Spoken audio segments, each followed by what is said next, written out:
Hello all, ఇవాళ మన recipe వచ్చేసి బ్రెడ్ ఆమ్లెట్. సో అందుకు నేను ఒక 5 ఎగ్స్ అలాగే బ్రెడ్ తీసుకున్నాను.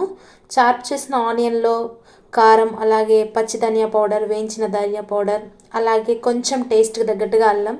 సో అల్లం వల్ల నీచు వాసన ఎక్కువగా, ఎగ్ నీచు వాసన పోతుంది. సో అలాగే పసుపు, సాల్ట్ వేసుకొని బాగా మిక్స్ చేసుకోవాలి.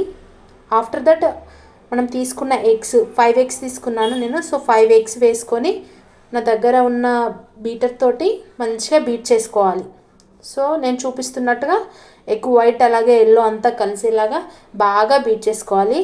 సో అలా బాగా బీట్ చేసుకోవడం వల్ల ఎగ్ బాగా ఫ్లఫీగా వస్తుంది. సో నురుగలాగా వచ్చేసి ఆమ్లెట్ పైన బాగా ఫ్లఫీగా వస్తుంది బ్రెడ్ పైన. సో ఒక ప్యాన్ తీసుకొని గీ ఆర్ ఆయిల్ ఏదైనా వేసి మనం తీసుకున్న బ్రెడ్ని రోస్ట్ చేసుకోవాలి 2 సైడ్స్. సో బ్రెడ్ను బాగా రోస్ట్ చేసుకొని పక్కన తీసేసుకోవాలి.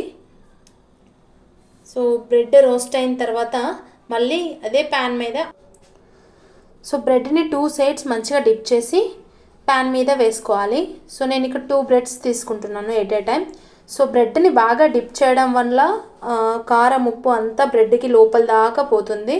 సో దానిపైన గీ ఆర్ ఆయిల్ ఏదైనా వేసుకోవచ్చు. సో ఆమ్లెట్ని ఫుల్గా వేసేసుకోవాలి. మంచిగా ఈ ప్రాసెస్ అంతా మీడియం టు హై ఫ్లేమ్లో జరగాలి. సో అలా క్లోజ్ చేసుకోవాలి మూత. నేను ఒక 2 మినిట్స్ తర్వాత చూసాను లో ఫ్లేమ్లో పెట్టి. సో తర్వాత టర్న్ చేసుకున్నాను.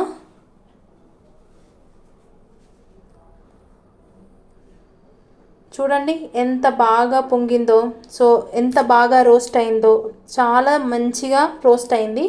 సో నేను ఇంకా మళ్ళీ బ్రెడ్ని టర్న్ చేసుకొని క్లోజ్ చేసేసాను. సర్వ్ చేసేసుకున్నాం ప్లేట్లోకి. సో దీంతో పాటుగా సాస్ ఆర్ పెరుగు కూడా చాలా బాగుంటుంది.